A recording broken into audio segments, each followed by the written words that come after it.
하나님, 저희들이 하나님을 예배합니다. 예배를 받으시옵소서. 기도합니다. 들어주시옵소서.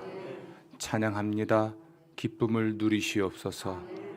말씀하시옵소서. 저희가 듣겠습니다. 순종할 수 있는 용기와 지혜를 허락해 주옵소서. 감사하옵고 예수님 이름으로 기도합니다. 아멘. 하나님 말씀 열왕기 하 22장 8절부터 13절입니다. 열왕기 하 22장 8절부터 13절 같이 읽습니다. 대제사장 hil기야가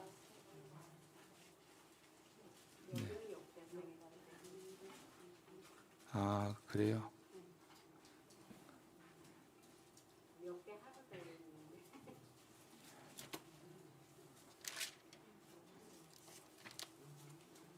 역대하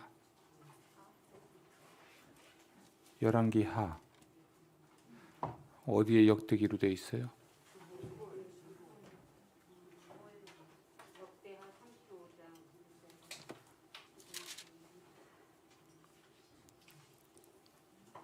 네, 제가 읽으라는 대로 읽으세요. 열왕기 하 22장 8절부터 13절 다 찾으셨죠? 제가 읽겠습니다. 대제사장 hil기야가 서기관 사반에게 이르되 내가 여호와의 성전에서 율법책을 발견하였노라 하고 hil기야가 그 책을 사반에게 주니 사반이 읽으니라. 서기관 사반이 왕에게 돌아가서 보고하여 이르되 왕의 신복들이 성전에서 찾아낸 돈을 쏟아 여호와의 성전을 맡은 감독자의 손에 맡겼나이다 하고 또 서기관 사반이 왕에게 말하여 이르되 제사장 hil기야가 내게 책을 주더이다 하고 사반이 왕의 앞에서 읽으매 왕이 율법책의 말을 듣자 곧 그의 옷을 찢으니라. 왕이 제사장 hil기야와 사반의 아들 아히감과 미가야의 아들 악볼과 서기관 사반과 왕의 시종 아사야에게 명령하여 이르되 너희는 가서 나와 백성과 온 유다를 위하여 이 발견한 책의 말씀에 대하여 여호와께 물으라. 우리 조상들이 이 책의 말씀을 듣지 아니하며 이 책에 우리를 위하여 기록된 모든 것을 행하지 아니하였으므로 여호와께서 우리에게 내리신 진노가 크도다. 아멘. 따라합시다. 성경 기억의 기록. 네, 기억의 기록. 지난주는 기억을 기억하라 말씀 나눴고요. 기억을 기록하여 보관한 것이 이제 성경입니다. 오늘은 성경과 관련된 말씀 나누도록 하겠습니다. 여기 내가 설교할 때 성구들이 뜨나요? 그렇죠? 네. 새해가 되면 우리는 늘 꿈을 꿉니다. 올해는 새롭겠지, 지난 해와는 다르겠지 기대도 하고 또 그러한 세월이 될 수 있도록 뭔가 준비도 하죠. 그래서 연말 연시가 되면 다이어리를 삽니다. 그리고 한 3일 지나면 그냥 엎어버리죠. 변하고 싶고 이 변화는 행복을 위한 변화일 수도 있을 것 같아요. 변하고 싶고 또 행복해지고 싶은데 어떻게 변할 수 있을까? 어떻게 하면 더 나아질 수 있을까에 대한 답은 여러 가지인 것 같습니다.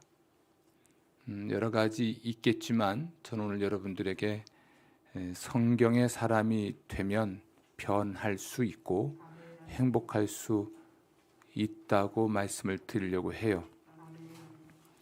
왜냐하면 성경은 변화의 능력이 있습니다.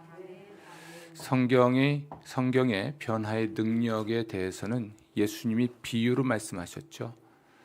우리 사람의 마음을 밭으로 비유하시고 이 하나님의 말씀을 씨앗으로 비유를 하셨습니다. 씨앗이 마음밭에 떨어지면 우리 마음 밭이죠. 밭에서 잘 자라나 열매를 맺습니다. 근데 이 열매는 우리 마음의 변화부터 시작돼서 우리의 삶의 방식으로 나타나는 열매입니다. 그래서 인격과 삶으로 나타나죠. 그래서 이 말씀, 하나님 말씀이 우리 마음에 들어오면 이 씨앗이니까 씨앗 자체가 생명력이 있잖아요. 그래서 이것이 마음에서 자라나고 우리 마음을 변화시키고 우리 인격, 성품을 변화시키고 삶의 태도와 방식을 변화시킵니다. 예수님이 이런 씨앗 비유 또 사람의 마음을 밭으로 비유한 것들을 보면 하나님 말씀은 확실히 우리를 변화시킬 수 있고 더 나은 인격, 더 나은 성품, 그리고 더 나은 삶의 태도 등을 만들어낼 수 있는 능력이 있다고 할 수가 있죠. 아멘. 요한 웨슬레 목사님께서 1730년 젊었을 때입니다. 1730년에 다른 어떤 책이 아닌 성경을 가장 소중히 여기는 한 책의 사람이 되기로 굳게 결심을 합니다. 다른 책이 아닌 성경을 가장 소중히 여기는 사람이 돼야 하겠다. 그때 사용됐던 말이 한 책의 사람이란 말입니다. 호모 우니우스 리브리라는 말인데요. 호모는 사람이란 뜻이고요. 우니우스 리브리는 한 책이란 뜻입니다. 그러니까 요한 웨슬레 목사님은 평생 한 400권이 넘는 고전들을 편집을 해요. 그러니까 책을 굉장히 많이 읽었고 다양한 종류의 책을 읽으신 분입니다. 말을 타고 이동할 때도 항상 그 말 위가 독서실이었죠. 그분은 성경만 읽은 건 아니에요. 그러면 요한 웨슬레 목사님이 이 말씀을 하셨을 때 한 책의 사람이 된다는 말의 의미가 뭘까? 그것은 성경을 최고의 권위로 삼겠다라는 말입니다.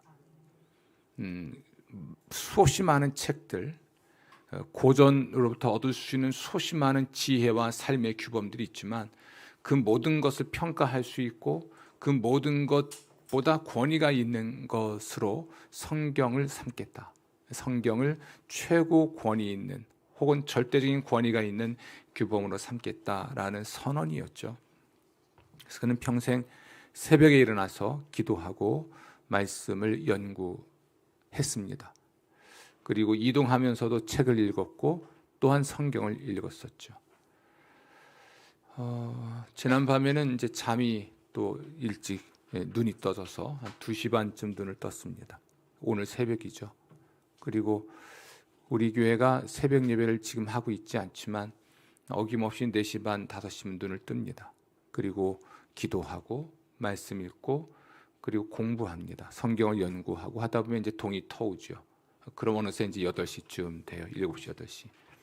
가끔 피곤해서 잠이 들 때도 있지만 그런 시간이 매우 행복하죠. 기도할 수 있죠. 그리고 성경을 읽고 묵상하고 연구할 수 있죠. 그리고 제가 목회를 하기에 필요한 공부를 또 할 수 있으니까 매우 중요하고 그러면 이제 작업복 갈아입고 교회당으로 출근을 합니다. 그러다가 하는 일 없이 작업복 입고 왔다 갔다 하다가 집으로 퇴근을 하죠. 옛날에는 공찰 때 주로 입었던 빨간색 겨울 옷이 있습니다. 그거 입고 요즘 공을 못 차니까 예배당에 나오지요. 그렇게 시간과 세월을 보내면서 하나님이 주시는 통찰력, 지금의 세상과 교회와 또 성도 개개인에 대한 하나님의 통찰력을 얻죠. 우선 제가 변하고요. 제가 변하고 그리고 저의 태도가 바뀌고 또 저의 삶의 방식이 바뀌고 또 목회에 대한 지혜와 세상과 성도에 대한 어떤 통찰력을 그렇게 키울 수가 있습니다. 세상에는 참 많은 일들이 있죠. 그 많은 일들 가운데 우리가 분별이 필요한 일들이 있습니다. 그럴 때는 어떤 사건들을 자꾸 접하는 것보단 좀 차분히 앉아서 그 모든 것들의 규범이 될 수 있고 그 모든 것들에 보다도 권위를 가질 수 있는 책이 한 권은 필요하죠. 그게 요한 웨슬레 목사님에게는 성경이었던 겁니다. 그분의 말을 한번 들어보십시오. 하루살이 같은 우리는 쏜살같이 날아가는 삶을 살면서 거대한 바다 위를 표류하다 잠시 후 사라질 것이며 한번 정해지면 다시 변경할 수 없는 영혼으로 들어갈 것입니다. 내가 알고 싶은 것은 단 한 가지 하늘로 가는 길입니다. 어떻게 저 행복한 해변에 안전하게 다다를 수 있는지 알고 싶습니다. 하나님 자신이 그 길을 가르쳐 주고자 스스로를 낮추어 하늘에서 내려오셨습니다. 그분이 하늘에서 내려오신 것은 오직 이 목적을 위해서입니다. 그분은 그 방법을 한 책에 기록하셨습니다. 오, 내게 그 책을 주십시오. 그 값이 얼마든 하나님의 책을 내게 주십시오. 그 속에 나를 위한 충분한 지식이 있습니다. 나로 한 책의 사람 호모 우니우스 리브리가 되게 해 주십시오. 그렇죠. 우리가 변화되고 행복할 수 있다면 우리가 많은 것을 할 겁니다. 그러나 결국 우리의 참된 변화와 행복은 하나님 말씀에서 시작이 된다는 것이죠. 마음에 꼭 새기십시오. 그리고 요한 웨슬레 목사님처럼 기도하길 바랍니다. 내게 그 책을 주십시오. 그 값이 얼마든 하나님의 책을 내게 주십시오. 그 속에 나를 위한 충분한 지식이 있습니다. 나로 한 책의 사람이 되게 해 주십시오. 멋을 좀 부려야 되니까 한번 따라 하시죠. 호모 우니우스 리브리. 여러분 대단하신 분들입니다. 호모 우니우스 리브리. 오늘 저는 여러분에게 구약 성경에 등장하는 한 책의 사람, 곧 성경의 사람을 소개하려고 합니다.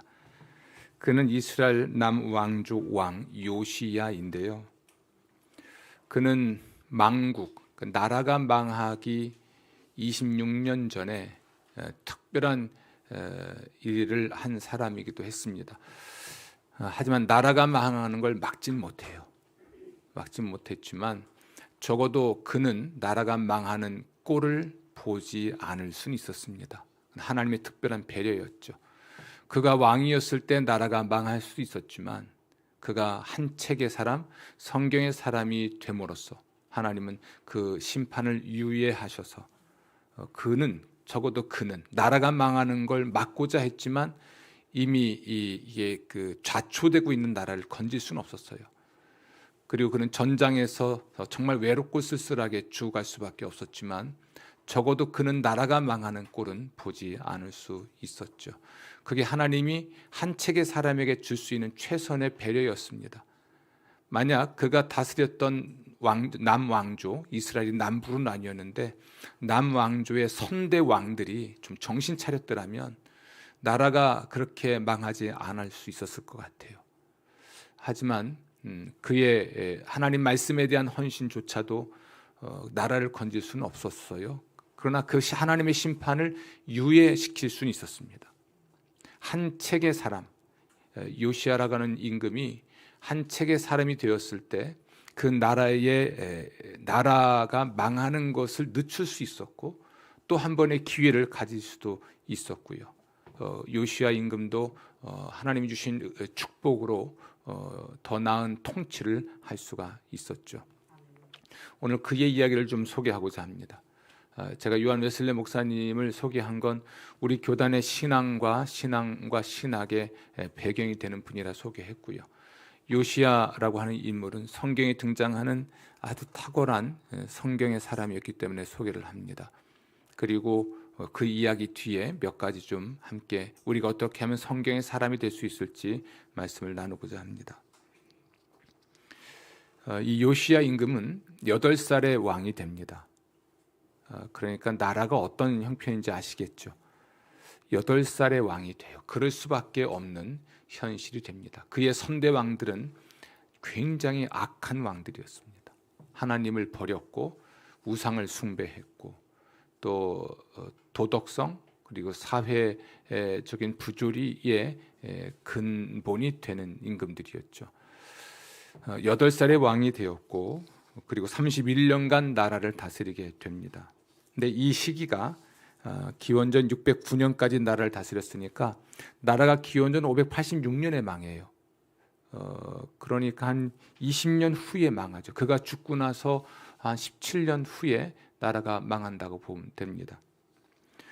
그가 왕이 된 지 8년, 16살에 하나님을 찾기 시작을 합니다.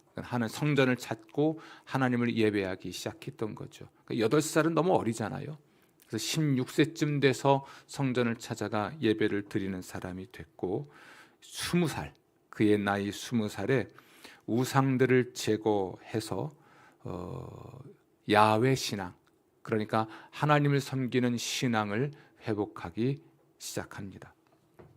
그리고 드디어 26세 되었을 때, 지금 8살의 왕이 됐어요. 그리고 16살이 되고 20살이 되고 26살이 됐을 때 왕이 된 지 한 18년 된 거죠.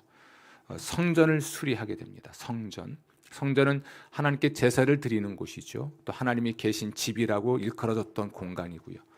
이 성전을 수리하게 됩니다. 대규모 공사였죠.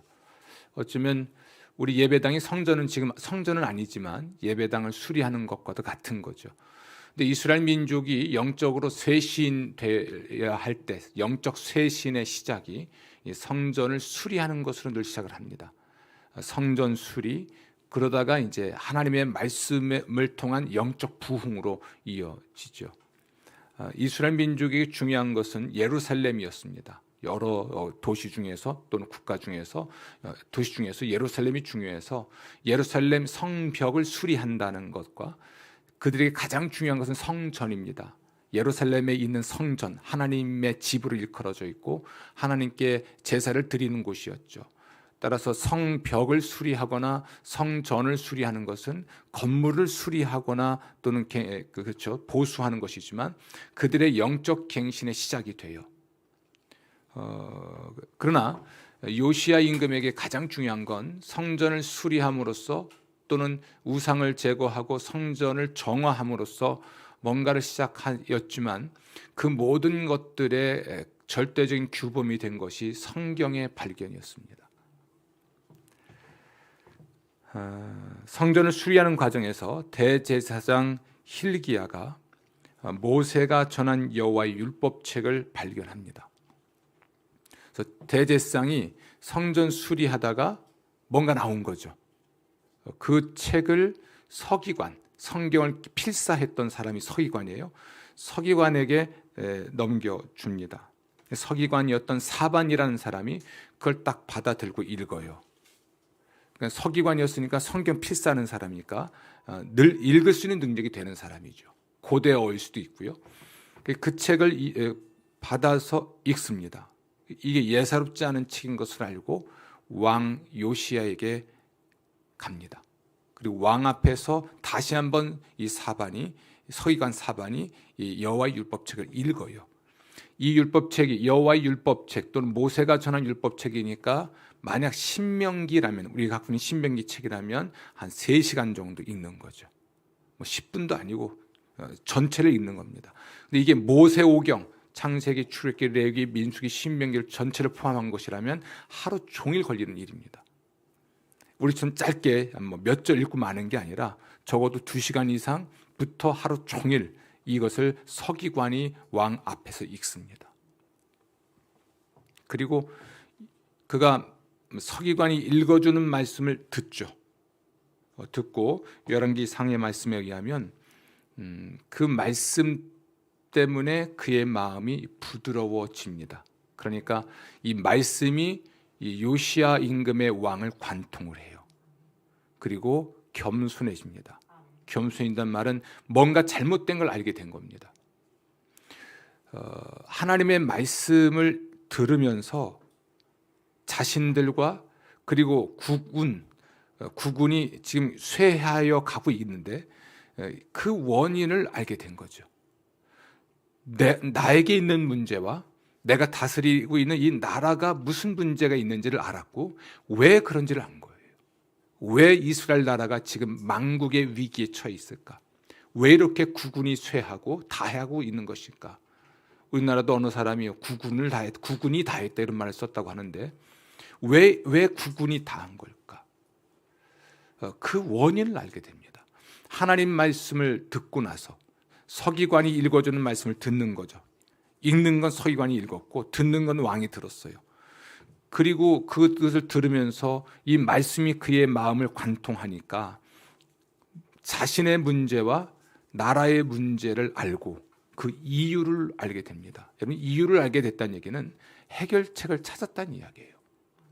나와 국가의 문제에 대한 해결책을 찾게 된 것이죠. 그는 옷을 찢었고요. 그러니까 슬픔을 표현한 겁니다. 그리고 자기 조상들의 죄를 깨달았고 그러므로 그 나라가 하나님의 심판을 받고 있다는 것을 깨달은 것이죠. 역대하 34장 21절 우리 조상들이 여호와의 말씀을 지키지 아니하고 이 책에 기록된 모든 것을 준행하지 아니하였으므로 여호와께서 우리에게 쏟으신 진노가 크도다. 이 책에 기록된 모든 것, 그러니까 기억을 기록한, 그러나 하나님의 말씀, 하나님의 뜻, 하나님의 규범이 기록된 그 말씀을 지키지 않아서 지금 하나님의 심판이 우리에게 임했다는 알게 된 거죠. 이 요시야 임금은 지혜로운 사람이에요. 말씀을 듣고 그렇게 생각했잖아요.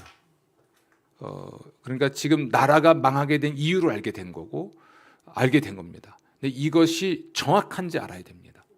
그래서 그 말씀에 관하여 선지자에게 묻습니다. 그러니까 하나님께 여쭤보는 건데요. 선지자에게로 사람을 보냅니다. 자, 제사장이 성전 수리하다가 성경책을 발견했어요. 그리고 이것을 서기관, 성경 필사자에게 전해줘서 그가 읽습니다. 사반이 읽어요. 그리고 예사롭지 않기 때문에 이것을 가지고 왕에게 갑니다. 왕 앞에서 읽어줍니다. 왕이 듣고 가슴을 치며 옷을 찢으며 회개합니다. 나라의 문제의 원인을 알게 됐으니까. 그런데 그의 해석이 정확한지 지금 알아야 하기 때문에 그 말씀에 관하여 여호와께 묻도록 선지자에게 사람을 보냅니다. 자, 제사장, 서기관, 왕, 선지자, 지금 그 나라의 수뇌부가 움직이는 거예요. 하나님 말씀 하나 때문에, 성전을 수리하다가 발견한 여호와의 율법 체크 하나 때문에 그 나라의 수뇌부가 다 움직입니다. 제사장, 왕, 그리고 서기관, 그리고 선지자가 움직이죠. 이 선지자는 여자였습니다. 그는 훌다라고 하는 선지자였는데요. 하나님의 이 말씀에 관하여 선지자에게 묻게 되었을 때 훌다라고 하는 선지자가 두 가지 메시지를 줍니다. 하나는 요시야가 가장 두려워했던 일이죠. 역대하 34장 24절 내가 이곳과 그 주민에게 재앙을 내리되, 하나님이 내린 재앙인 거예요. 나라가 망하는 것은 누가 내린 재앙이에요? 하나님이 내리신 재앙이었습니다. 참 무섭죠. 하나님은 복만 주신 분이 아니세요. 재앙도 내리시는데요. 곧 유다 왕 앞에서 읽은 책에 기록된 모든 저주대로 하리라. 나의 노여움을 이곳에 소돔에 꺼지지 아니하리라. 그러나 또 하나 희망의 메시지는 그 심판을 유예하겠다는 겁니다. 적어도 요시야 임금이 다스린 기간 동안에는 그 심판을 시행하시지 않겠다는 것이죠.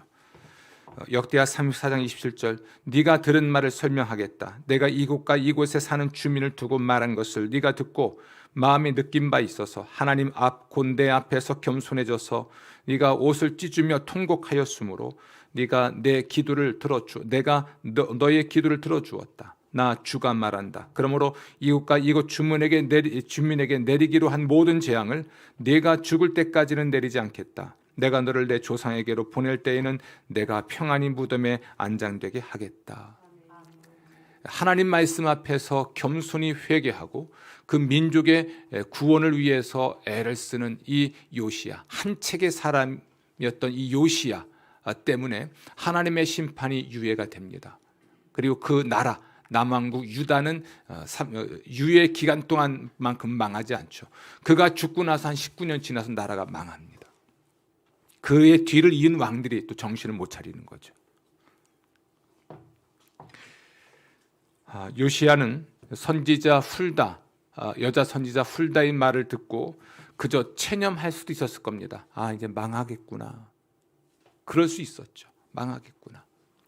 내가 통치하는 기간 동안에, 내가 살아있는 동안에는 심판이 유예되겠지만 나라가 망하겠구나 하고 체념할 수도 있었을 것입니다. 그러나 그는 그렇게 하지 않았습니다. 하나님의 뜻이 무엇인지 그는 알았죠. 그래서 백성들에게 하나님의 뜻을 따르도록 그가 할 수 있는 모든 일을 하려고 합니다. 나라를 새롭게 하고 개혁하기로 하죠. 그래서 그가 한 일이 성전으로 사람들을 불러 모으는 거예요. 백성들을 대표하는 장로들은 백성을 대표하는 사람들이에요. 장로들과 그리고 나라의 모든 문무백관들이겠죠.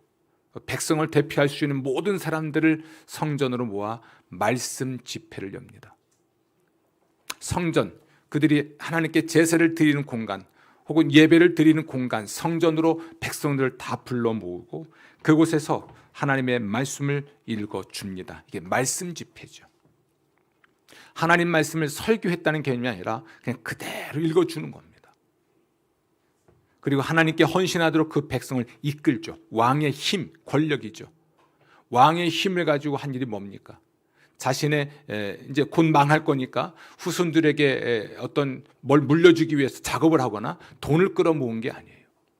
그의 힘을 사용합니다. 그 백성들을 올바른 길로 인도하기 위해서 성전으로 불러 모으고 그 성전에서 말씀 집회를 합니다. 성경을 읽어준 것이죠. 그리고 하나님 앞에서 언약을 세우게 합니다. 역대하 34장 31절 마음을 다하고 목숨을 다하여 여호와를 순종하고 그의 계명과 법도와 율례를 지켜 이 책에 기록된 언약의 말씀을 이루리라. 아멘. 말씀 집회 여는 거예요. 그리고 그는 말씀 집회로 끝나지 않습니다. 그가 한 것은 성전 안에 있는 우상들, 말이 안 되는 이야기예요. 성전에는 어떤 형상도 세울 수가 없습니다. 하나님, 그분이 계신 지성소라고 하는 그곳에서 대제사장이 1년에 한 번씩 들어가 하나님을 만나 뵙고 나오는 것인데요. 어떤 형상의 우상도 있으면 안 돼요. 성전 안에 있는 우상이 성전 안에 있다는 것은 그들이 타락을 해도 보통 타락한 게 아닌 거죠. 그리고 그가 다스린 땅, 유다 땅 전역에 있는 우상 숭배의 본거지가 되는 산당들, 그리고 이런 우상을 숭배하는 제상들, 그러니까 우리나라로 말하면 무당 같은 존재들이죠. 그들을 이제는 제거하기 시작합니다. 성전에 있던 바알과 아세라와 하늘의 일월 성신을 위하여 만든 모든 그릇을 내다 태워버리고 성전 가운데 있던 남창의 집, 이게 그들의 이 우상 숭배에는 성적 어떤 그 문란함이 수반되기 때문에 남창의 집이 있었는데 이것도 헐어버리고 성문의 산당들을 헐어버립니다. 성전 입구에 있던 태양을 위하여 드린 말들과 태양 수레를 불사릅니다.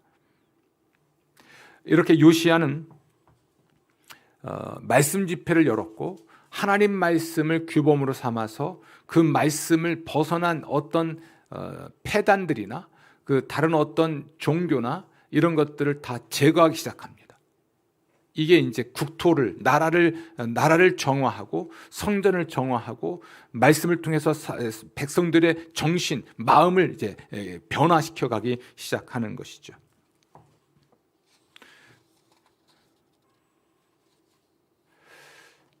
그리고 그는 하나님 말씀에 기록된 대로 여호와의 유월절, 그들이 이집트를 탈출해서 명실상부한 하나의 국가가 되었던 그 사건을 기억하고 기념했던 유월절 절기를 지키게 합니다.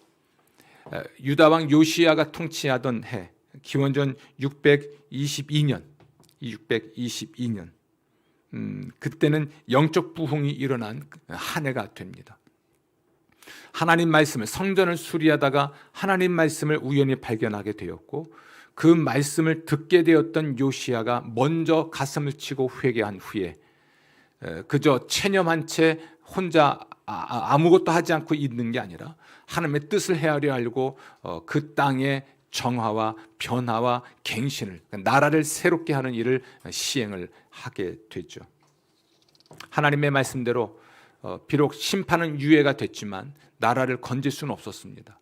그리고 요시야 임금은 적어도 그가 다스리는 세월 동안에 나라가 망하는 꼴은 보지 않을 수는 있었죠. 그것이 자신에게 주어진 마지막 축복이었지만 그렇게 혼자만 하나님의 구원과 축복을 받는 것으로 끝내려고 하지 않았어요. 하나님의 뜻을 알았기 때문에 백성들 전체가 하나님께 돌이킬 수 있도록, 말씀에 따라 하나님께로 돌이킬 수 있도록 어떤 개혁운동을 그는 펼친 왕이었죠. 그에 대한 평가입니다. 열왕기하 23장 25절, 요시야와 같이 마음을 다하며 뜻을 다하며 힘을 다하여 모세의 모든 율법을 따라 여호와께로 돌이킨 왕은 요시야 전에도 없었고 후에도 그와 같은 자가 없었더라. 아멘. 요시야는 오직 한 책의 사람, 호모 우니우스 리브리 였습니다. 매우 중요한 표현이 하나 나오죠. 모세의 모든 율법을 따라 여호와께로 돌이킨 왕. 그러니까 하나님 말씀을 따라 하나님께로 돌이킨 사람, 말씀을 따라 하나님께로 돌이킨 사람, 성경을 따라 하나님께로 돌이킨 사람, 그리고 그가 다스린 나라를 하나님께로 돌이키려고 애를 쓴 사람, 그가 다스리는 백성들을 하나님께로 돌이키려고 애를 쓴 사람. 무엇을 따라? 성경을 따라, 말씀을 따라 그 애를 쓰는 것이죠. 애를 씁니다. 왜요? 그게 살 길이니까. 비록 요시야가 나라를 건질 수는 없었습니다. 그러나 요시야가 다스리는 그 세월 동안에는 백성들이 그나마 최악이었지만 그나마 하나님의 말씀에 헌신했던 오직 한 책의 사람이었던 요시야 때문에 그의 통치를 받던 백성들은 그나마 행복할 수 있었습니다.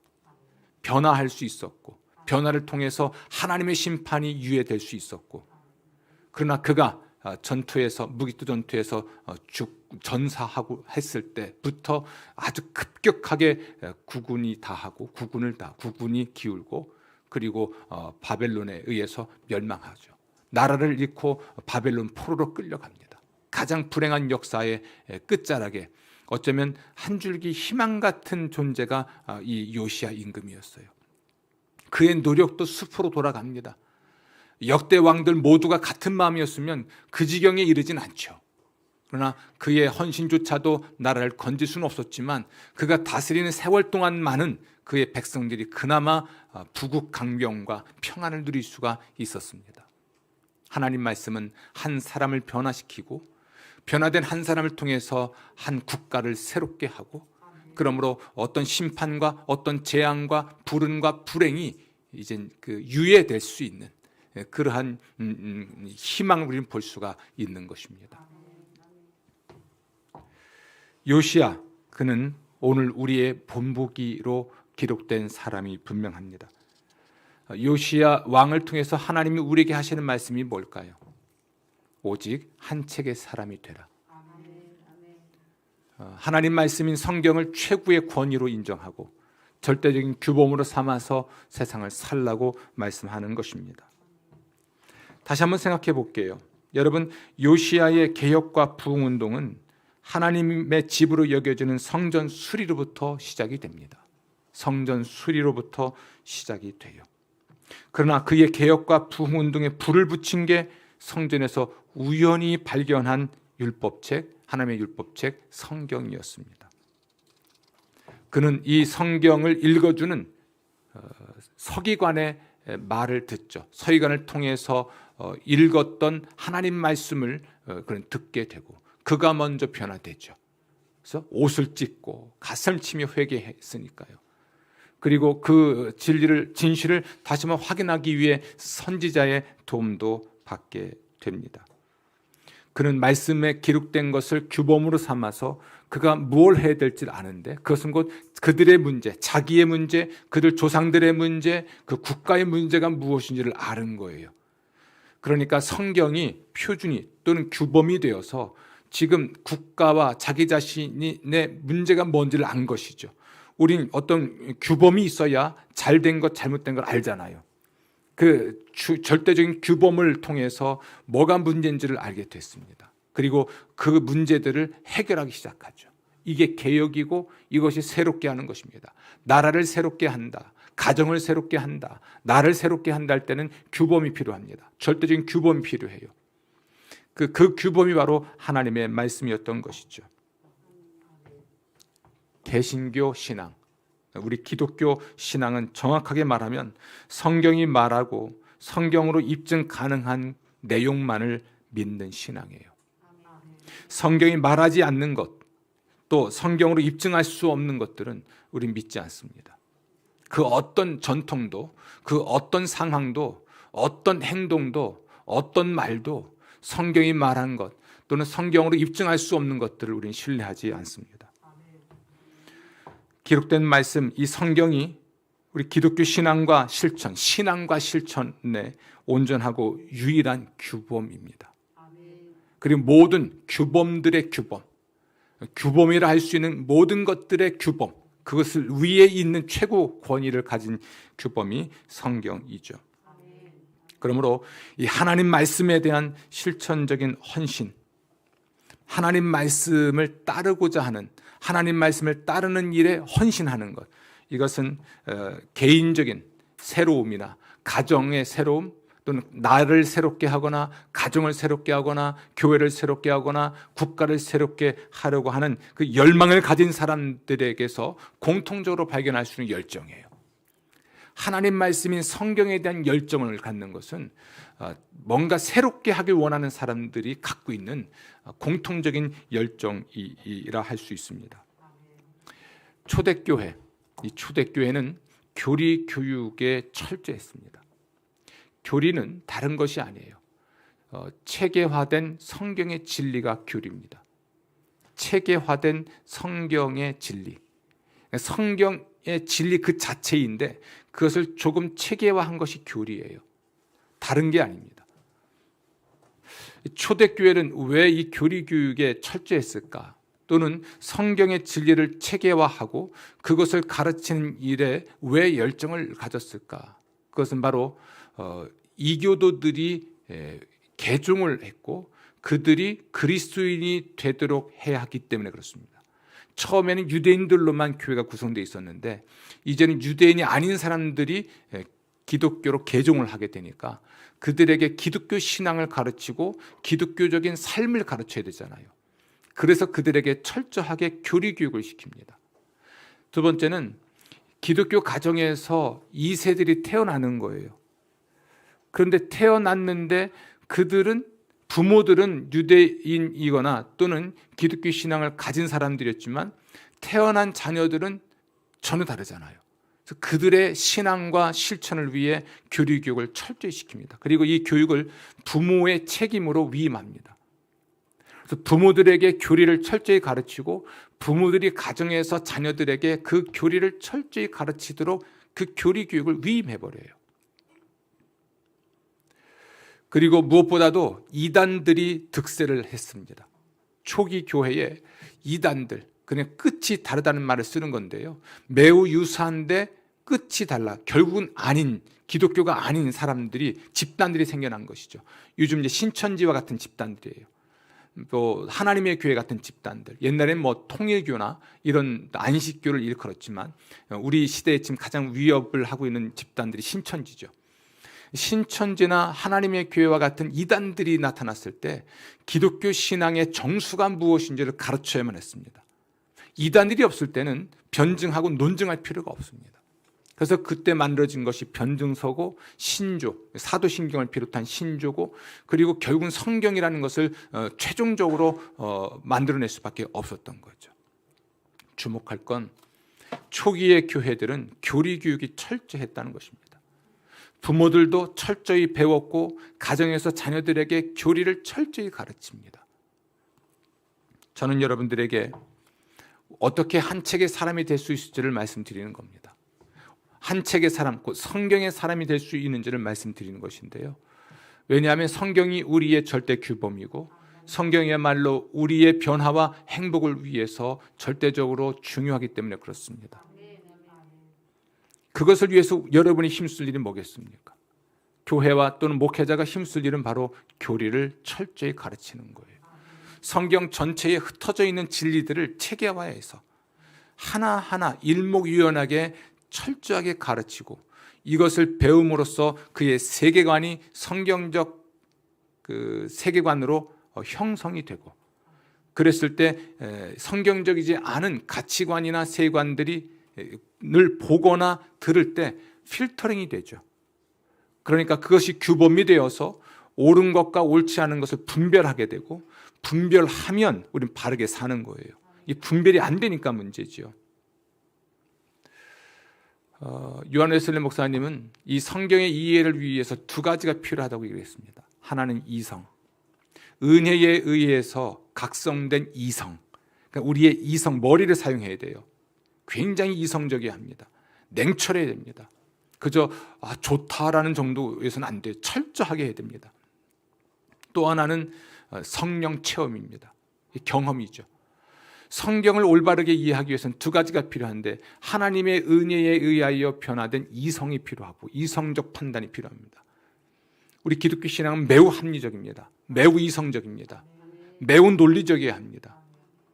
그리고 우리 하나님 말씀을 해독해낼 수 있는 성령 체험, 성령을 경험해야 됩니다. 성령의 체험과 이성의 활동을 통해서 하나님의 말씀인 성경을 우리가 읽고 배우는 것인데요, 혼자 읽는 것 가지고 안 된다는 이야기예요. 오직 성경 교사를 통해서 교리를 배우고 체계화된 성경의 진리, 흩어져 있는 진리들을 일목요연하게 정리하고 그것을 가르치는 교사를 통해서 기독교 신앙을 철저히 배워야 합니다. 그래야 변해요. 그래야 변합니다. 저도 새해를 맞이하면서 또는 지금 교회 공간을 리모델링하면서 목회 계획 전체가 틀어졌거든요. 이걸 어떻게 교정하고 어떻게 다시 도약할 수 있을지를 이제 수정하는 과정이죠. 이때는 다른 책을 보지 않습니다. 성경을 봅니다. 성경을 보고 기도를 하죠. 상황에 대하여, 문제에 대하여 하나님의 통찰을 구하죠. 그리고 제가 책을 읽습니다. 오늘도 책을 읽었고 늘 읽죠. 그 책을 성경의 눈으로 보죠. 매의 눈이 아니라 성경의 눈으로 봅니다. 성경의 규범에 비추어서 그 책을 보고 역사적 현실을 판단하죠. 수없이 많은 대선 후보자가 나와도 그들의 공약이 어떤 것이든 당파를 떠나서 성경의 눈으로 보고 A라는 후보자의 어떤 정책이 성경적으로 더 정당하고 또 B라는 후보자의 정책이 성경적으로 더 정당하고 이렇게 판단할 수밖에 없죠. 사람도 사람이지만 그가 정당의 문제가 아니라 그들의 정책이 과연 성경적인지 아닌지를 보고 판단합니다. 여러분, 매우 중요한 선거를 앞두고 있습니다. 이 대선 전국이에요. 어쨌든 우리는 투표해야 돼요. 아무나 찍을 수는 없잖아요. 정당 따라가지 마시고 하나님의 책인 성경의 규범에 비추어서 알맞은 정책, 거기에 맞는 정책을 제안하고 실행할 수 있는 사람, 여러분, 그가 교회를 다니는지 안 다니는지 보지 마세요. 장로가 대통령 된다고 해서 그 사람이 성경적으로 나라 운영하는 거 아닙니다. 지금 문재인 대통령이 가톨릭 신자라면서요. 가톨릭 신자라고 해서 그의 정책이 다 성경적이냐? 그렇지는 않죠. 그럼 불교 신자가 대통령 되면 그는 결국은 성경적이지 않은 정책만 할 것인가? 그렇지 않습니다. 왜냐하면 우리 모든 인간들이 공통으로 갖고 있는 양심의 영역과 이성의 영역이 있기 때문에 그래요. 우리가 성경의 관점으로 분명히 판단할 수 있는 역량을 키우려면 성경 읽는 거 가지고 안 돼요. 철저하게 성경의 진리를 일목요연하게 정리된 교리를 배우고 그것이 나의 세계관이 되게 하고 그걸 누군가한테 말을 할 수 있어야 합니다. 그럴 때 그가 세상을 이겨내고 세상에서 정말 옳은 사람으로 살아갈 수가 있게 되는 것이죠. 그런데 여러분, 우리가 참 마음 아파하는 것은 오늘날 교회에서 성경이 침묵하고 있다는 겁니다. 성경이 침묵을 해요. 성경이 말을 못합니다. 성경책은 읽고 있지만 그 성경을 제대로 이해하지 못하고 있다는 이야기입니다. 그리고 여러분들도 일상 속에서 성경이 얼마만큼 중요한 역할을 하고 있습니까? 성경을 얼마나 읽으십니까? 또는 성경을 얼마나 배우고 계십니까?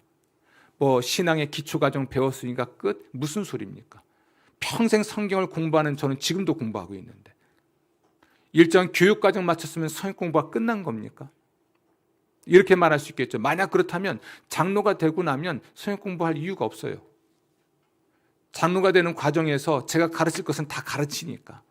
물론 배웠다고 다 변하는 건 아닙니다. 무슨 교과과정 마쳤듯이 그저 배운 것으로 끝나진 않는다는 것이죠. 성경이 실종됐습니다. 교리 교육이나 교리 설교가 실종되고 말았습니다. 제가 지금 여러분에게 굉장히 어려운 이야기하고 있는 겁니다. 오직 한 책의 사람이 된다는 것, 기억을 기록한 것이 성경이라는 것, 기억을 기록하라고 하는 이야기, 영혼, 시간, 영원한 과거와 영원한 미래에서 떨어져 나온 파편 같은 것이 현재, 또 시간이라는 이야기, 굉장히 어려운 이야기들입니다. 이 모든 것들을 우리가 생각하면서 하나님의 말씀인 성경이 사라지고 교리가 사라진 현실 속에서는 이런 말들이 너무 어려운 이야기죠. 우리는 늘 동화책만 읽어서 철학책을 못 읽는 사람들이 있습니다. 늘 먹기 좋은 죽만 먹다 보니까 단단한 음식을 못 먹는 유아적 그리스도인으로 멈춰 있죠. 우리는 우리 다음 세대들에게 동화책만 읽히면 안 되고 철학책도 읽혀야 됩니다. 과학책도 읽혀야 되고 인문학책도 읽혀야 됩니다. 그래야 그들의 이성이 점점 단단해지고 점점 날카로워지거든요. 여러분, 오늘날 그리스도인의 삶과 교회에서 성경이 실종되고 교리가 실종된 것은 무엇으로 알 수 있냐면, 저도 뉘우치고 회개하는 것 중에 하나가 세례를 너무 쉽게 주는 겁니다. 초대교회는 세례 교육에 3년 걸립니다. 최소한. 그들이 세례를 받을 때쯤 되면 순교할 수 있는 사람이 되어 있어요. 그때 세례를 받는 거예요. 근데 오늘날은 그저 몇 주 공부하고 나면 세례를 받습니다. 그러니까 철저한 그리스도인이 되어 있질 않죠. 세례받은 이후에 그러면 철저한 그리스도인이 되도록 배우고 있는가? 그렇지도 않습니다. 교회가 더 이상 가르치지 않습니다. 배움을 중단하면 그는 성장할 수 없는 것처럼 성경을 배우고 성경을 듣는 일을 중단하면 그는 변화가 중단될 것입니다. 그리고 하나님의 은혜와 축복이 중단될 수밖에 없을 것입니다. 우리는 하나님 말씀을 다시 발견해야 합니다. 아멘. 우리가 지금 예배당을 고치고 있죠. 저걸 고치면서 저 고쳐놓는다고 해서 우리가 새로워지지는 않습니다. 하나님 말씀을 발견해야 합니다. 우리 영혼이 새로워져야 되죠. 영혼이 새로워지고 삶이 새로워지고 인격이 새로워져야죠. 그렇죠? 좀 변해야 되지 않겠습니까?